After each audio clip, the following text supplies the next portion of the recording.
Good afternoon. Hello there. I'm not sure this. Testing? Yeah. Okay.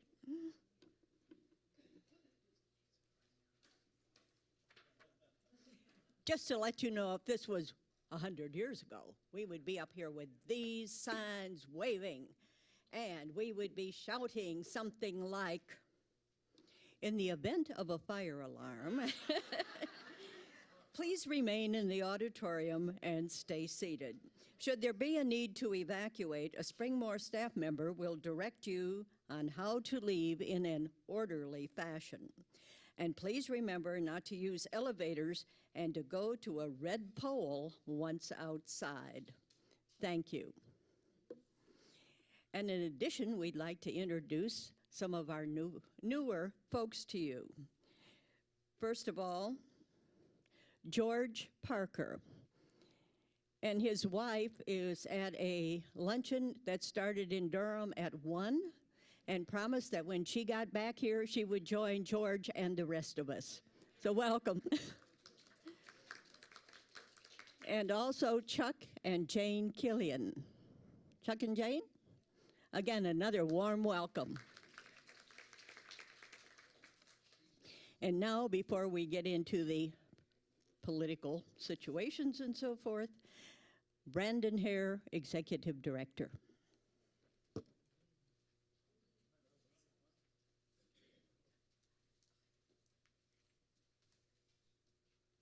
Yeah.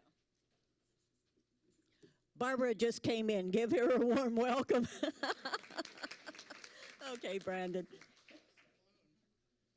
Perfect timing. Good afternoon. Good to see everybody. I'm always impressed how Miss Jen always comes up with a clever way to talk about the fire announcement. She's so good about it. That's the best one I've heard yet, so that is good. I don't have too much today. I want to say thank you again for y'all's patience and understanding last week with the power outage. That doesn't happen very often, but when it does, we try to do the best we can. I've probably gotten more positive responses and nice comments about that than probably anything in the past 5 years. I've just had a number of emails and cards and people stop me in the hall, so I really appreciate it. I know it's not perfect, but we try to do the best we can. We learn from each event, kind of like each snow event. Tomorrow, a group of us are going to get together and talk about what we thought went well, things we can improve on, just like we do after each snowstorm. But I appreciate y'all being patient with us and just really understanding everything we had to do. So thank you so much. I did want to also mention I had planned on having George Wilkins up here with us today, but he is not here. He had to leave sick. He is our new dining room manager for the North Village and our new operations manager. Hope y'all have met him. George is a fantastic employee. I've been so impressed and pleased with him and the amount of just work he's done in the short amount of time. His experience with hospitality and food and beverage and service and training, it's just really, he kind of came as advertised, as I like to say. He gave a great interview and had a good resume, and he's really proven well. So we're excited to have him. I hope y'all are enjoying him. Hope y'all can already see how he's interacting and trying to improve upon things. And the next person we'll be looking for is executive chef. We have started that process. We had a really, really great interview last week. We're having the executive chef come in with some employees and some residents. They have a mystery basket of food items. They have to create a meal out of what's in the mystery basket.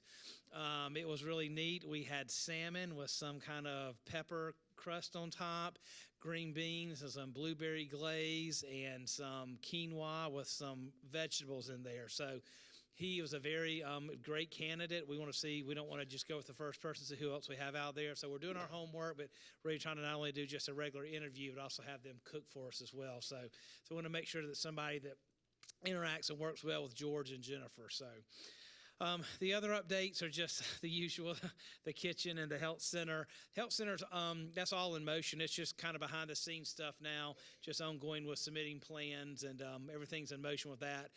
Just the kitchen is just continuing to be kind of a pain with the permitting process, but we're almost there with that. Everything's set up. The next step is we get our final permit of approval. The company comes back. They do a training with all the staff on how to work the kitchen. They fire up all the equipment, make sure it's working. They give us a temporary license for that kitchen. we start cooking and serving out of there, and then they come in and we take all of our equipment out of our kitchen and they come in and start the construction. So hopefully it will be soon. Everything's in motion. It's just one thing after another. But Randy has worked very hard, and Jennifer, to kind of get things going. So it'll come soon enough, and as soon as it comes, I'm gonna be ready for it to be over. So, but we'll have it done soon. And if you have any questions, let me know. So thank y'all very much.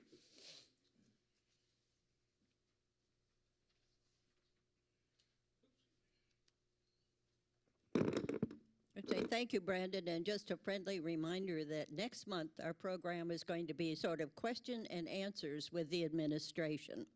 And I believe that Bill Marley had given you the opportunity to send questions that were not related to the budget. They've been taking a look at those questions, and so you'll be getting questions and answers next at our March meeting. So come back, see us then, and get some additional information and new things about what's going on at Springmore. And now, Lori Higgins, our chaplain, would like a few moments.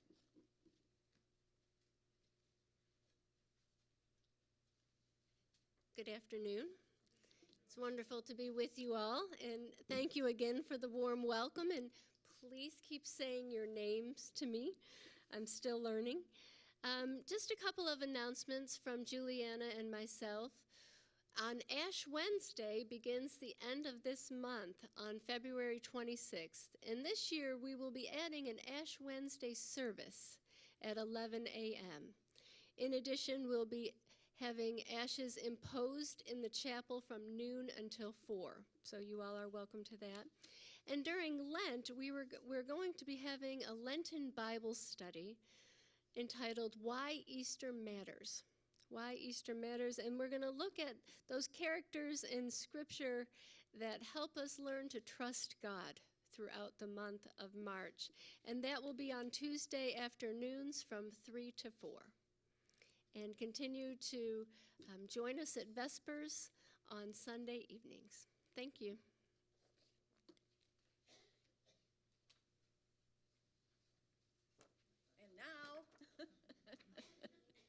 I'm going to ask your Vice President, Julia McCullers, to introduce our program for today.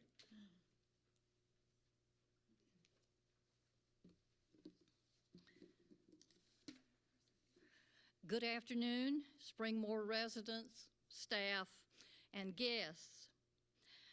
Last month, we took a 2020 look at 1920 and saw that 1920 was a year of major changes in almost every aspect of American life.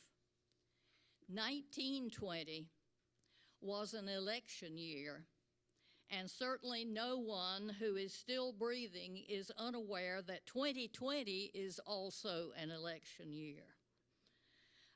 As a matter of fact, I doubt anyone here would deny that January of this year, as well as the first 10 days of this month, have been as political as any in American history. The coronavirus, raging fires in Australia, climate change, world hunger, and even the Duke Carolina basketball game have been forced to take a back seat to politics and the upcoming election. We can't get away from it. Every time we turn on the TV, there it is. Have we octogenarians ever known a more political time? You may remember that at our January meeting, our Secretary, Judy Fry, read an editorial opinion about the proper role of women that was published in a 1920 magazine, and it went something like this. The magazine said, "We say a young girl's business is to get a husband. Having got a husband, it is her business to beget children. Under ordinary conditions of health, a young wife ought to have a child in her arms or on her bosom all the time. When she is not nursing a child, she should be carrying one. That will give her plenty to do, and she will have no time for political meetings or movements. So much for 1920. But we know that in 1920, the passage of the 19th Amendment to the Constitution gave American women the vote. Our speaker today is a woman who has studied that significant event in American history. Her name is Carolyn Burruss, Reverend Carolyn Burruss. She is a native North Carolinian who holds a Bachelor of Science degree from Appalachian State University, a Master of Arts in Liberal Studies from Duke University, and a Master of Divinity from Duke Divinity School. She is an ordained Methodist minister in North Carolina, in the North Carolina Conference, and is a chaplain and a bereavement counselor with hospice. Reverend Burruss is a versatile woman and a dedicated historian. She will talk to us today about the long road to vote, women who refuse to be ignored. Let's give a Springmore welcome to Reverend Carolyn Burruss.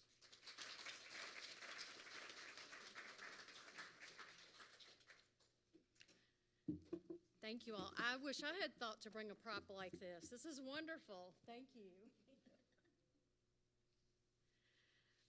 It's a delight to be with you all today, and I have to say, Glenda Johnson, who's not here, was my district superintendent in the process toward ordination, and she's probably primarily the reason I'm here today.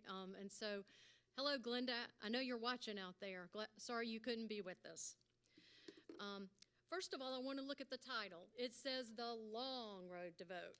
And so I want to say to you that it took 72 years from the time Seneca Falls Conference took place in 1848 until women actually were able to vote and the ratification of the 19th Amendment in 1920. There's no way I can cover 72 years of history in 30 minutes. So you can take a deep breath now. The other thing is the title suggests that it was women who refused to be ignored, but the fact of the matter is women in their political and legal situation at the time could do nothing without the help of the men. And so this story is also about the weaving together of the work of men and women and race that took place during this process. There are criticisms about the women's movement from time to time about race and socioeconomic class, and that it was only certain women pushing a certain way. But the fact of the matter is it took everyone to get the vote. And so we'll see that as we move along here. Let me find my little clicker. I'm so excited. These are wonderful toys. I want to start here. The thing that prompted me to be here is I went on a trip to Seneca Falls, New York, 2 years ago in 2018 in the summer, which is the date that the conference originally took place. And so this is the National Women's Memorial Park and this wonderful statue they have here. And some of the key people, Elizabeth Cady Stanton, most of you have heard of her. She arrived at Seneca Falls at 31 years of age. She had 3 children, and she was married to her husband, Henry, who was a lawyer and a abolitionist lecturer. Beside of her is Frederick Douglass. Sometimes the names get lost in the background. Frederick Douglass was key in the women's rights movement. A lot of people may not realize that.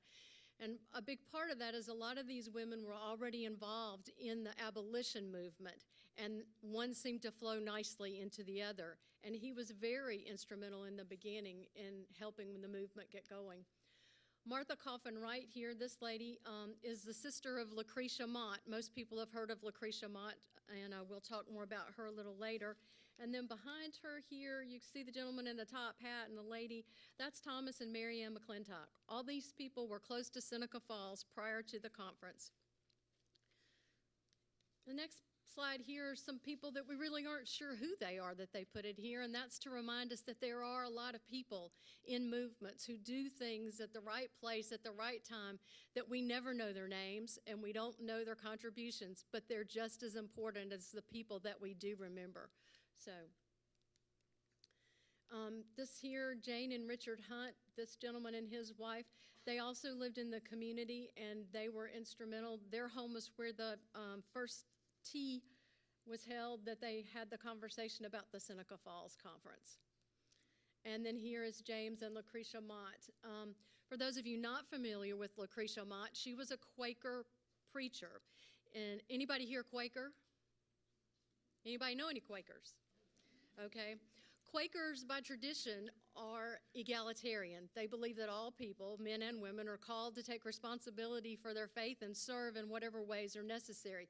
So the Quakers are instrumental in this movement because they have this foundation of faith that men and women were equal. And so it wasn't a big deal for them to work for equality because it was kind of what they understood God to have put them here in that state to begin with. And as you know, other religious traditions didn't look at it that way. And so that's the other piece that weaves in and out besides race and gender is religion, because religion's used in a lot of ways to keep women in their place as well as to get women out of their place with babies on their hips or bosoms or in their bellies. All these people came together at a tea, which was held on July the 9th at the home of Jane and Richard Hunt. And the other piece of Lucretia Mott, let me back up and tell you this piece too. Elizabeth Cady Stanton met Lucretia Mott on her honeymoon. All right, how many of us go on a honeymoon and go to a convention? She and Elizabeth Cady Stanton and her husband Henry went to London for their honeymoon. And one of the things they had on their schedule was to go to the World Conference on Abolition. Elizabeth Cady Stanton and Lucretia Mott were both delegates duly elected for that conference, but when they got there, they were refused seating, and it threw the whole conference in an uproar in England. How dare women expect to speak? It was a disgrace. There was no way women could be seated, and they argued for about a day and a half before they finally came up with a resolution to stick them in a balcony. At one point, they actually wanted to put a screen between the women and the activities so there wouldn't be a distraction. I don't know about you, but I'm not sure who the distraction was. It was women being there, distracting everyone else, or what, but it seems like if you have to hide the women, it's somebody else's problem that they're distracted, isn't it? So the men in solidarity sat in the balcony with the women, and none of the American delegation was seated on the floor. So Elizabeth Cady Stanton had met Lucretia Mott at that point. That was in 1840. And then Lucretia Mott came to Seneca Falls to speak and visit some family there. And while she was there, they decided to hold a tea in her honor. So on Sunday afternoon, the group of women gathered for tea at the home of Jane Hunt, and they began to speak about the situation for women, civil, legal, religious, and political situation, and the limitations that women had. And never let anybody tell you that there's nothing that a few people can't do, because these 5 women, Elizabeth Cady Stanton, Lucretia Mott, Martha Coffin Wright, Mary Ann McClintock, and Jane Hunt, all formulated in that afternoon that they needed to have a convention about the situation for women in America. They published an ad in the local paper that talked about this. The event was to be 2 weeks later. It was to be held at the Wesleyan Chapel because the Wesleyan Chapel was the largest space in the community. And it was to be held on Thursday and Friday. Women were invited on Friday, and men and anyone else that was interested could come on Friday, and the women only on Thursday. And during the course of things, Lucretia Mott was going to speak, who was living in Philadelphia at the time. So talk about moving right along. In 2 weeks, they got this all set up. This is another picture of the women that came from the park, and it kind of says a lot of what I've already said. There's Mary Ann McClintock, Jane Hunt, Elizabeth Cady Stanton, Martha Wright, and I think Lucretia Mott got cut off in this picture. But anyway, The other point I wanted to show to you here is that in 1825, the Erie Canal was completed. Any of you from upstate New York are familiar with that area? So the Erie Canal was completed, and as a process of that, or a byproduct of that, all these little canals developed off of the Erie Canal, connecting communities. And so Seneca Falls and Waterloo, this little town here, were both had canals that trade and supplies came through for businesses and commerce and so forth. So that kind of put them at this place that they wouldn't have been otherwise because of the canals. You know, all great movements in history are a combination of things coming together. So the canal was a piece of transportation. Having Lucretia Mott there at a particular time was, and all these ladies ready to talk about this and do something about things was one of those things.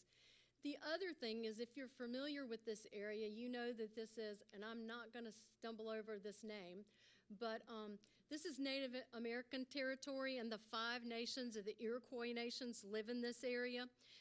Historians have looked at this, and this is what this kind of talks about here, is that people who know about systems of government and how they are devised said that the republic that was in place among the 5 nations of the Iroquois dated back further than the Republic of the United States. And some people actually believe that Jefferson used this as the model for our Republican government that we have today, learning from them.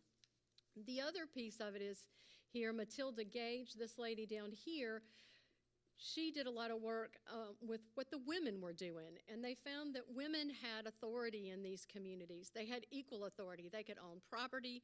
They were involved in setting up the structures and the rules. They weren't just at home having children and keeping the food going. So this was the other thing. This location to the 5 Iroquois Nation group and what they learned from them about their society gave those women the hope that this wasn't just a dream.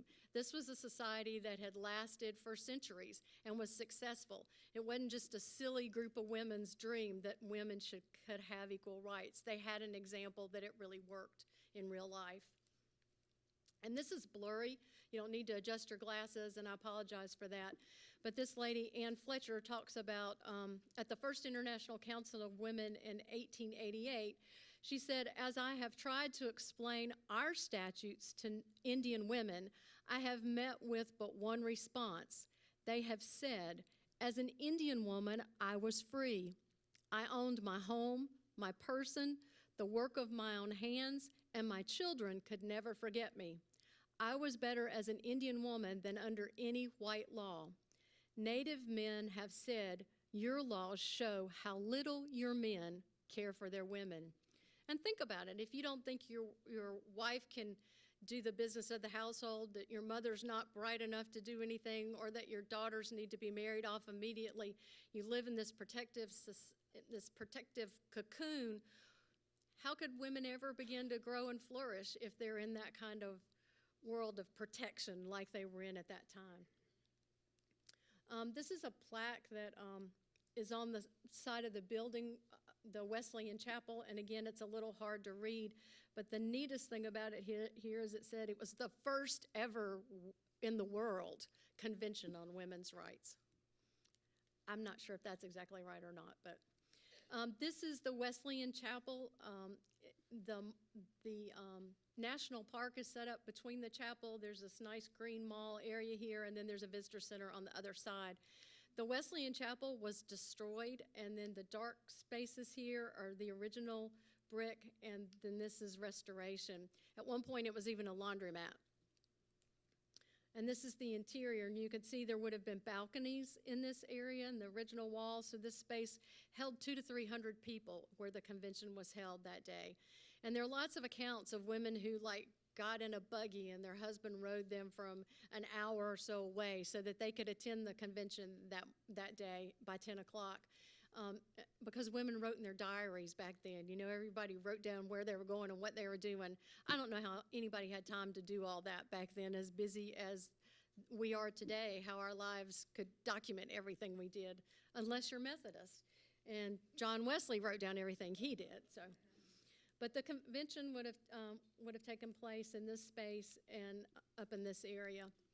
And if I'm not careful, I'll get ahead of my slides and forget what I was doing, what I was saying. It's hard to believe this would have held 300 people, but with the balconies, that made the difference there. This is the area between the visitor center, and on the wall here, some of you may know the colors for the women's movement are purple, white, and yellow, and that's why they're used. The flowers are purple and white and yellow. And I'll talk about that more a little later, but these are representations of key figures: Lucretia Mott, Elizabeth Cady Stanton, Jane Wright. This represents the Iroquois women that they learned from, Martha Coffin Wright, Frederick Douglass, and I always forget the last person's name, Mary Ann McClintock there. And this next area, this is this really neat water feature, waterfall kind of thing there that's very peaceful and reflective, where you can read the Declaration of Sentiments is up here on this wall. It also includes the names of the 100 people that signed the Declaration at the end of the meeting. Has anybody here ever seen the Declaration of Sentiments that they put together and they wrote? You ever heard of the Declaration of Sentiments? No? Elizabeth Cady Stanton and Lucretia Mott worked on this, but basically Elizabeth Cady Stanton tailored this document after the Declaration of Independence. And it starts out the same way: when in the course of human events it becomes necessary for one portion of a family of man to assume among the people of the earth a position different from that they're entitled to, and so on. The second point is that we hold these truths to be self-evident, that all men and women are created equal, that they are endowed by their Creator with certain inalienable rights. And then they go on to list up to 19 points, the last of which being that without the vote, there would be no way for women to truly be involved in society the way they needed to be, and that only with the vote would they be franchised into what the Declaration of Independence said all people were entitled to. Like I said, it took 72 years. A lot of the women were opposed to this. People thought she had gone too far by asking for the vote.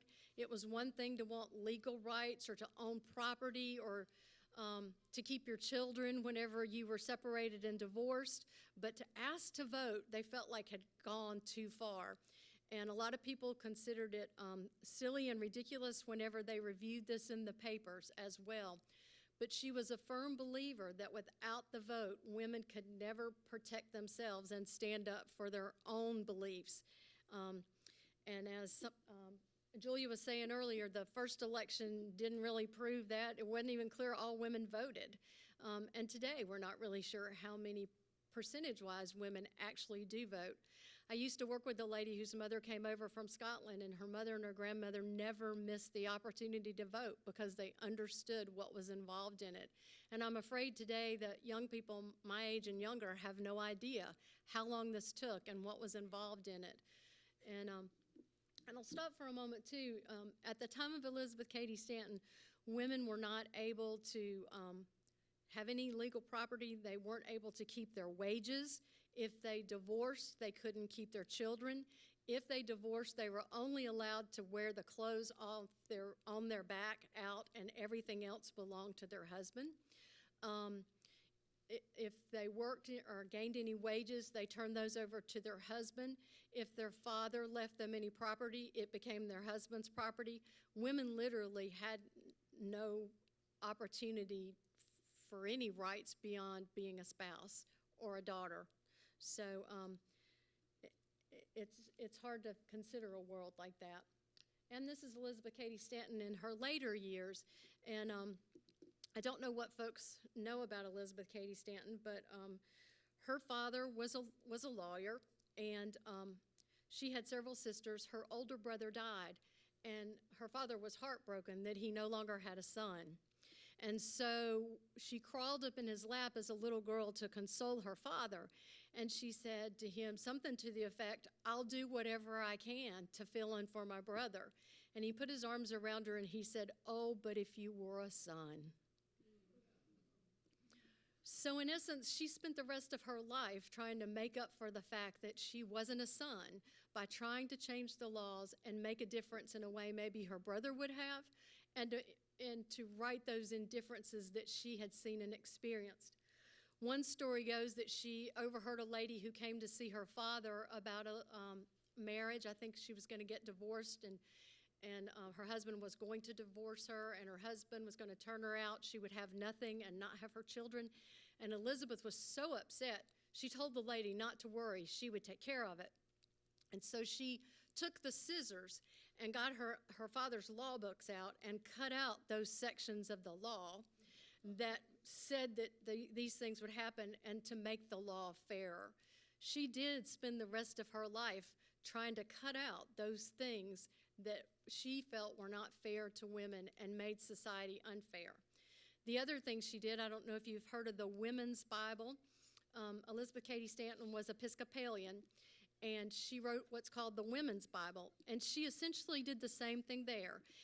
You know that there are scripture passages that can be used to argue one point, and also passages that can sometimes be used to argue the opposite point.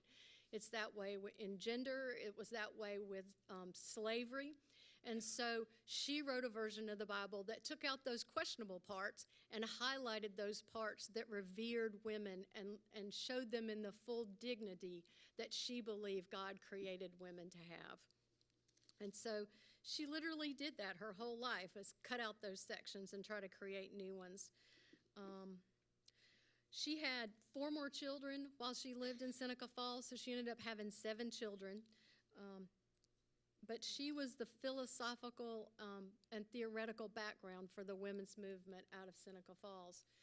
When I was there a couple of years ago, this lady, Melinda Grube, she's a professor at a local community college. She came in character and dressed as Elizabeth Cady Stanton and talked with us as Elizabeth Cady Stanton would have.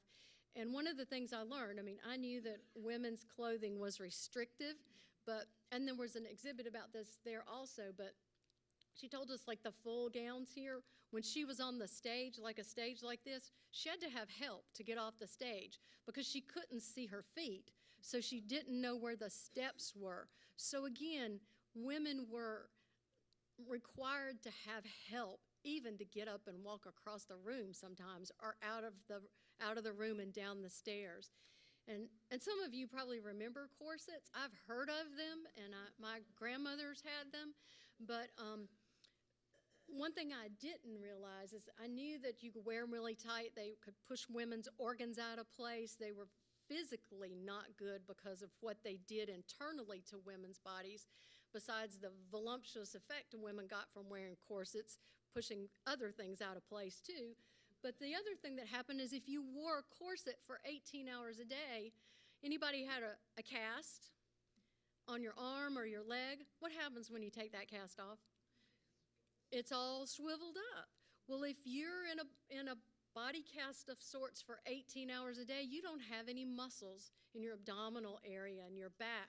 So those women, once they came out of the corset, really could do nothing but lie around because they had no muscles that they had built because of that. Again, it left them without any autonomy. I'll just put it that way. This is the house that Elizabeth Cady Stanton lived in Seneca Falls. This section of it here has been removed. It was much larger, but it's about like what you would expect. It's called Grassmere, and it's right off the canal. And her father, Daniel Cady, bought this house for her and gave it to her because under the Married Women's Property Act of 1848, it allowed her to retain property that she had received as a gift or an inheritance. So she was actually able to own property, and when she and her husband moved to New York City, she sold that in 1862. But she raised her 7 children here and entertained a lot of formidable thinkers of the day. Frederick Douglass, Susan B. Anthony came regularly and helped her take care of the children. The story goes Elizabeth Cady Stanton forged those mighty speeches that Susan B. Anthony gave, and the joke was she forged the thunderbolts and Susan B. Anthony hurled them at everybody. So She did the speaking, and Elizabeth Cady Stanton stayed at home and took care of her children, like a good woman should do. Anybody ever heard of Amelia Bloomer? So she is a nice Episcopal lady also, and she invented these things called bloomers. They're called bloomers because Amelia Jinks Bloomer invented them. She was a feminist, and she was involved with the temperance movement. The temperance movement was about the control of alcohol and pushing against that. And the temperance movement in a time in the late 1800s and early 1900s around Prohibition was as powerful as the abolition movement was, and women were very involved in both of those. So that's where they begin to get their interest and practice in political work, so to speak. But she got started there, and then she published the first U.S. women's newsletter called The Lily, and I think that was in print for like 20 years or so. Amelia Bloomer is responsible for introducing Susan B. Anthony to Elizabeth Cady Stanton. And Elizabeth Cady Stanton has on bloomers too, because she lived in the neighborhood where Amelia Bloomer was. I like this statue for a lot of reasons. First, it shows you the proximity of the river that flowed through the town and how water was important for the community. It also shows you these two churches here in the background, and the reminder that for all these women, their faith was at the heart of what drove them. The Quaker women believed that equality was God's way. The Episcopalian women believed that God was calling them to act and to do. And of course, women from the who had been slaves, their faith called them to that place too. So faith is very important. And the other way it plays a factor is that because a lot of these women were Quaker, like Susan B. Anthony was Quaker, Lucretia Mott, and the people I mentioned earlier, Quakers were nonviolent. So the women's movement in the United States was never as violent as the movement in Britain was. They didn't blow up trash cans or hurl rocks. They mainly did peaceful demonstrations because their faith also called them to speak up peacefully and to be nonviolent resistance. And so that was a key point for them. These churches are key. Later we'll hear this is a Presbyterian church and this is the Episcopalian church. And the Episcopal church has actually given a feast day for the women that were involved in the early women's movement. It's July the 20th on their calendar of lesser feast: Elizabeth Cady Stanton, Amelia Bloomer, Sojourner Truth, and Harriet Tubman. And this is the same picture with just a little different light and a little different angle and a little different time of day. And that's to remind us that as we look at topics and issues in different lights at different times, they speak to us in different ways. Wherever we are in our life journey, nothing stays exactly the same, does it? Y'all have come through a lot of years and seen a lot of things. Do you believe exactly now what you believed when you were 20? So life and experience have shaped how you view things. And so that's the reminder how this movement changed and morphed over 72 years, because as events happened, that was necessary. And I mentioned the women's movement in Britain, and some of you may have seen the movie Suffragette. It's about the British women's movement. It's an excellent resource if you're interested. Emmeline Pankhurst is the leader with her daughters there. And the movie Suffragette is, Meryl Streep is in it, and Helena Bonham Carter and a number of other women you might recognize. So it's a really good movie about what the suffragette movement was like in Britain and how ours becomes different. This is a wall hanging that's really interesting that talks about Lucretia Mott speaks about slavery, Elizabeth Cady Stanton writes about abolition, while Susan B. Anthony plans what we do, and Lucy Stone comes up with an action plan. Well, you all live in a community. You know it takes all kinds of people to get stuff done, and everybody has a role to play, whether it's talking or agitating, as we call it sometimes, writing and putting things down so you can work with them and make a plan which develops into that plan, and how to orchestrate that, and actions. And so it just reminds us that for any movement, that's necessary over time. This is the cemetery where Susan B. Anthony is buried in Rochester. And I included this because it's just important to know she came from a fairly large family. Her father took her out of the local school because they weren't teaching her the subjects he thought a good education should entail because she was a woman, a girl. They didn't teach her certain things. Her family was pivotal to who she was. They were a very active Quaker family. They had a farm, so she grew up on a farm knowing how to work and do in a farm. She had a brother who was a lawyer. She spent time with him in Kansas City and learning about government and law that way. Her sister was a key help for her here. But yet she never married. The story goes that she said, as far as I can tell, a woman who gets married has two choices. She either becomes a doll or a drudge. And she says, as far as I'm concerned, I don't want to be either. I don't want to be a doll that somebody sets up on the shelf, and I don't want to turn into a drudge and a nag and all that stuff. So she never got married. She devoted her entire life to the political work of abolition and then later women's rights. So it's interesting. She comes from this great family, but she goes out on her own to do the work she feels called to do. Frederick Douglass, I'm sure most of you are familiar with his work with abolition, but it may be a surprise to you to know that he was a part of the first convention at Seneca Falls. And in the course of the discussion, when they got to the part about women having the right to vote, there was a lot of discussion and argument. Some of the men were for it, some were opposed. Women were afraid it was too far. It was Frederick Douglass who spoke up and said, the woman's hour has come. And he was supportive of it. And so that's how it got passed in the original Declaration of Sentiments, was with his support in that.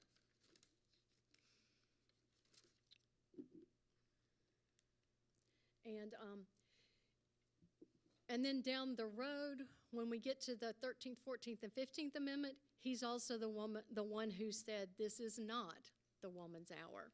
And that's where the split among Black men and women looking for the vote came. And it was a very decisive time. It was very hurtful to Elizabeth Cady Stanton and Susan B. Anthony, but they continued to be good friends and visit and talk. And he's also buried in the same cemetery in Rochester, Frederick Douglass, and Susan B. Anthony spoke at his funeral. So it's also a model today in a world where if I don't agree with you, I don't have anything to do with you. And so these people kept dialoguing. They kept discussing. They wouldn't give in to, you don't think like I do, so I'm not going to talk to you, because they knew they couldn't get anywhere that way. Doesn't mean they always practiced it very well, but that was kind of at the heart of it, that they didn't write each other off.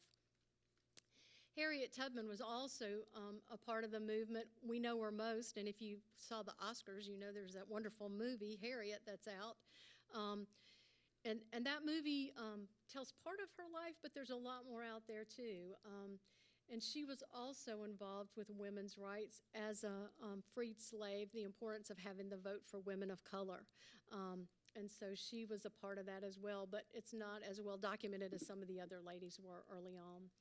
These are some of those men I mentioned earlier, the husbands, Richard Hunt, James Mott, Thomas McClintock, and Ansel Bacon, and Frederick Douglass. These gentlemen were all Quaker, so they were from the get-go very much involved in leading forward in equality. And I think it says 32 men actually signed the Declaration of Sentiments out of 100 signatures. Whoops, I think I went too far. Here's where it gets to be fun. I told you we covered a lot of years, and so, did I go too far back? No, yeah. We cover a lot of years, and so in 1865, after the Emancipation Proclamation, the 13th Amendment is passed after the end of the Civil War during Reconstruction. And then in 1869, the 14th Amendment was passed. The 13th Amendment gave freed Black men the right to vote. And that's when the split came, because women had been involved in abolition and trying to get the slaves freed, and they felt very sold out that Black men got the vote before women got the vote, even though they'd been pivotal in those arguments. It was a bitter betrayal for them, and that's when Frederick Douglass stands up and says, "The woman's hour has not yet come." First the black men, then all the women. And so they come along and develop this group called the National Women's Suffrage Association. They're angry that the men have sold them out, so they have no male leadership on their boards. They let men be a part of their group, but there's no male leadership. And Elizabeth Cady Stanton and Susan B. Anthony are the presiding officers of this, and these are some of the women that joined them. They put out a newspaper together. Elizabeth Cady Stanton wrote the articles, and Susan B. Anthony was the editor. It's called The Revolution. No shock there, huh?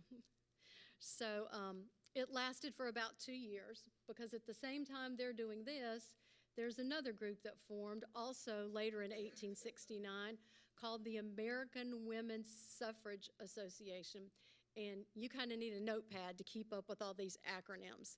But Lucy Stone, and you see here there are men involved. Henry Ward Beecher, who's the father of Harriet Beecher Stowe, Wendell Phillips, Henry Brown Blackwell. They also have a publication called the Women's Journal, and it's very successful. So after a year or so of this, they join in, well, actually longer than that, they join in 1890. They merge back together and create the National American Women's Suffrage Association. And Carrie Chapman Catt and Frances Willard. Frances Willard was key in the temperance movement and another Methodist. She's very involved, and Anna Howard Shaw, who was the first woman ordained in the Methodist tradition, long ago and far away, and then Stanton is the president, and Anthony continues the activism. Again, here are these important dates. We've got the Civil War. The 13th Amendment gave black men the right to vote. The 14th Amendment gave all male citizens, so if you were an immigrant who'd come to America, you couldn't vote until the passage of the 14th Amendment. Those two led to the formation of those two women's groups because women felt like they'd been stabbed in the back, so to speak. In 1872, after the passage of these amendments, Susan B. Anthony and women all over the country systematically went to try to register to vote and to actually vote. Susan B. Anthony was allowed to register, but when she showed up to vote, she was arrested or turned away. Another woman was turned away and not allowed to vote in another state, and her case actually went to the Supreme Court challenging a woman's right to vote as a citizen of the United States. And so here you see this multifaceted. It's not just about picketing and arguing and protesting. It's about challenging the law and seeing how far they can get there. And it eventually does go to the Supreme Court. Guess what? Even after the Civil War, they decided the states get to choose. We didn't get very far on states' rights in a unified republic, did we, after the Civil War? And then in 1890, those two groups merged like the last slide showed you. In 1902, Elizabeth Cady Stanton died at 86 years. In 1906, Susan B. Anthony died at 85. So they're about 4 or 5 years apart in age. Julia was saying they weren't really the most attractive women, but you know, we didn't have the best photography either, so who knows what they really look like. And if you'd been all corseted up all day long, who knows what we'd look like. So, and this is just a reminder that they marched for us. A lot of women worked hard for a number of years to bring about the vote. Susan B. Anthony said at one point that she knew she was making progress by the quality of produce that got thrown at her when she spoke in public. She went to one town and couldn't find anybody who would let her have any space to speak and hold a forum. And somebody lent her the space in like the, like the dining room of his establishment together there. She charged 25 cents admission because that paid for her train travel or buggy travel to get her from location to location. It was really brilliant, and she continued to be on the talk circuit, so to speak, and have a living that way until she died. Here's that flag we talked about a little earlier, the purple, the white, and the yellow. Again, we'll come back to that. And then we move into this next generation of Carrie Chapman Catt. She's the next leader of the women's movement, and this is just a commemorative postcard I found. 3 cents. Anybody sent a 3-cent postcard lately? 1848 to 1948. And then the next wave is Alice Paul. I mentioned to you about the British women's movement. Alice Paul trained under Emmeline Pankhurst, and she knew all those ways of protesting and being more violent, but she was Quaker. So when she came back to the States, they didn't practice any of that. But the two groups split again over the role of radical action. They did marching, protesting. They protested the National Women's Party protested when Woodrow Wilson was elected. They protested his election and his position on the role of women. People thought it was unheard of that anybody would protest a seating president during World War I, but they did do that. They called them silent sentries. Women just stood outside of Pennsylvania Avenue holding signs. And they did get arrested. A lot of people don't realize that American women were arrested and carried to jail. They claimed status as political prisoners, and they did hunger strikes like the British women did too, and they were force-fed. It was yucky, nasty business to be force-fed with the rubber tube, I think, down your nose and food cram. You think that tube feedings and that kind of stuff's nasty now? Imagine what that would have been like way back when under those circumstances. Nothing was sterile, that kind of stuff. It was really an awful time. But Alice Paul is the leader of the National Women's Party. She is present when the 19th Amendment is being voted on in Tennessee. I don't know if y'all know that whole story, but it was finally passed in 1919 by Congress, but for an amendment to become part of the Constitution, 3/4 of the states have to vote on it. So this was happening all over the United States in the meantime, and the battle comes down to Tennessee. Alice Paul and Carrie Chapman, and then what's known as the Aunties group. They were anti-suffragette women, all merged on Nashville in the big hotel where all the conversations taking place. And there's a wonderful book called The Woman's Hour, because it takes off on that comment about it's not the woman's hour, by Elaine Weiss, that I'll show you at the end, which kind of tells that whole dramatic story. It's about that thick. Like I said, I can't tell you all that now, but Alice Paul was part of what was good about that process and getting the amendment passed. And then I told you we'd come back to this Presbyterian church here in Seneca Falls. She came back here in 1923 and proposed the Equal Rights Amendment. Anybody heard of the Equal Rights Amendment? Did it ever pass? No. North Carolina never passed it. It's still out there. The first woman in Congress presented it in, I think, 1923, and they presented it every year after that. Finally, Congress voted in 1977 and passed it as a congressional movement, but it had to go to the states. It had 7 years, and in 1982, it fell out of the process because 3/4 of the states, 38 at that time, had to approve it. But this is that church, and so she came back here and presented this. And this pretty much tells you what I just told you about the Equal Rights Amendment, 23, ERA, and it was never passed, 3 states short. There's a young Alice Paul. I think she went to Swarthmore. She had a really good education. She grew up Quaker as well. So the National Women's Party is responsible for this banner and this flag you see. White's the color of purity. Women who wanted to vote were considered to be immoral, so they wore white because white represented their purity. The other thing was white clothes were cheaper for women to buy because they didn't have any dye in them. And so women of all economic status could buy a white dress and represent the right to vote in marches or whatever. And it pushed against that idea that they were immoral for wanting to vote, that they didn't want to have a baby on their shoulder or the hip all the time. Purple's the color of loyalty. We're all used to that. And then yellow and gold were the color for life. It beckons back to in Kansas, just like states had the option to determine whether they entered the Union as a slave or a free state. They voted on the rights of women as they first came in, too. And in Kansas, there was a referendum. And Elizabeth Cady Stanton and Susan B. Anthony chose the sunflower to go on their pins. And so the gold color harkens back to the sunflower that they chose and is in remembrance of them. In Britain, this would have been green on their suffrage flag, so that's the difference of the two flags. The stars represent the 35 states that were needed at that time, and Alice Paul cut those stars and hand-sewed them on one at a time as the states joined.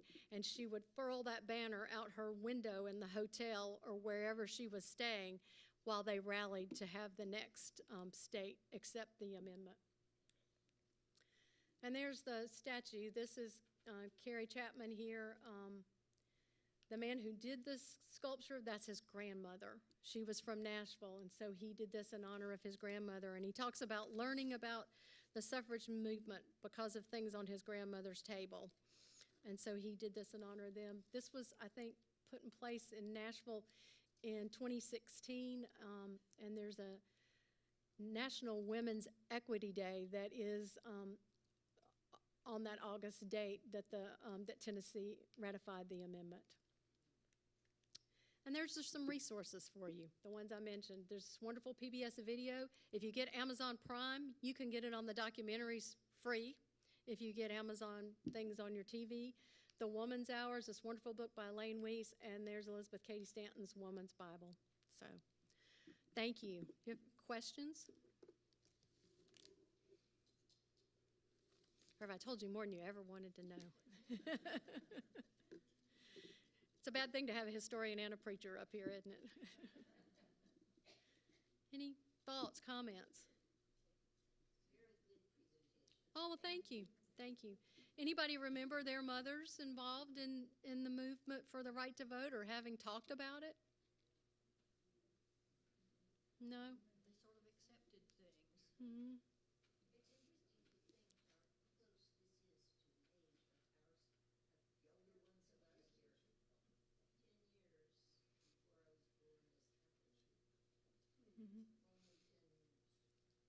Yep, it made an entirely different world, didn't it? Mm-hmm. Yes, sir. I think it's interesting that somehow our nation got ahead of many of our churches. Even in 1995, I am Baptist, so I can say this. The Baptists stopped WMU from being in their building because they could not control them. Well, and one better, actually, the Baptists were among the first to ordain women. But when the Southern Baptist Convention kind of took over the Baptist church in the area, they deemed that women could no longer be ordained. And I had a friend in seminary at the time, and she said, you know, the very idea, the whole idea of Baptist polity is it's independent. And there is no overarching agency that makes us do one thing or another. So the whole movement against women's ordination was antithetical to what Baptists believe, isn't it? The First Baptist Church downtown requires 50% of all their deacons to be women, and that's been going on for 100 years. See, I mean, they were leading the pack at one point, and then they did an about-face, the Southern Baptist portion at least. And I have friends who were ordained in the Southern Baptist Church and had to scramble and find ordination through the Cooperative Baptist Fellowship in order to do that. So, thank you. What you have said has proved that this is a very, very political issue in a political year. We could go on. Thank you so much. Thank you. Reverend Burrows. Thank you. I am at the end of my time. The clock needs to be back here. And as Julia mentioned, this is a friendly reminder that we do have a primary election coming up on March 3rd. And as I think all of you know, our polling place for the precinct is right here in this building in the great room. And there will be someone out there at 6:30 in the morning saying, "The polls are now open." It's probably going to be me, yes. I usually have the polls are now closed, but you never know what might happen. And a friendly reminder and a way to get, we've already had some good advice on background and how to get ready for the election, but there's another person that would like to just make a brief statement, and that's Betty Bridges, the chair of the Library Committee.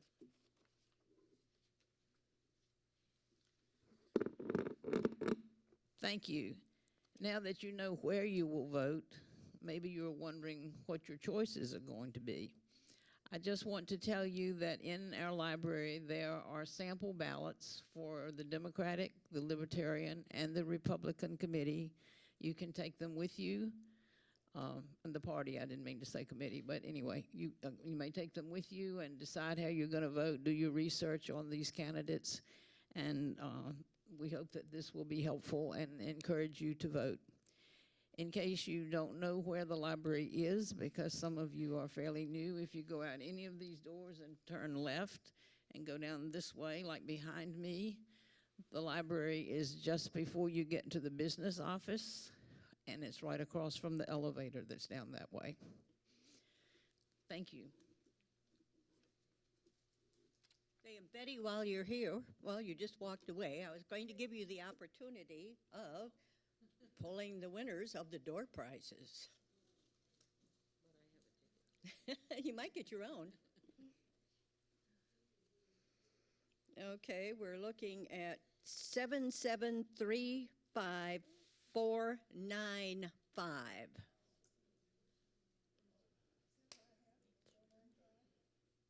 Last four digits again, 5495. Well, that's close. We're going to give you a close enough. There we go. Okay, one more, please.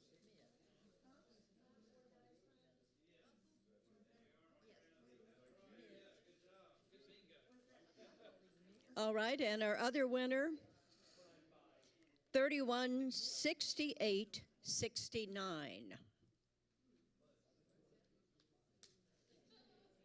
6869, 31, 6869.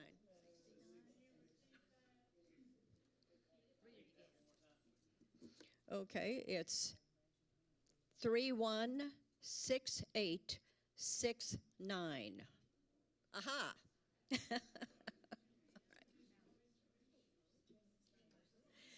And thank you for coming, and a reminder that next month it's Q&A with the administration, and we will see you then. Meeting adjourned.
Thank you for your presentation. I enjoyed your speech. My name is William S. Burris. I'm just wondering if it might be just a big candy.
Nope. Leah has been here every morning, and she had a doctor's appointment this afternoon.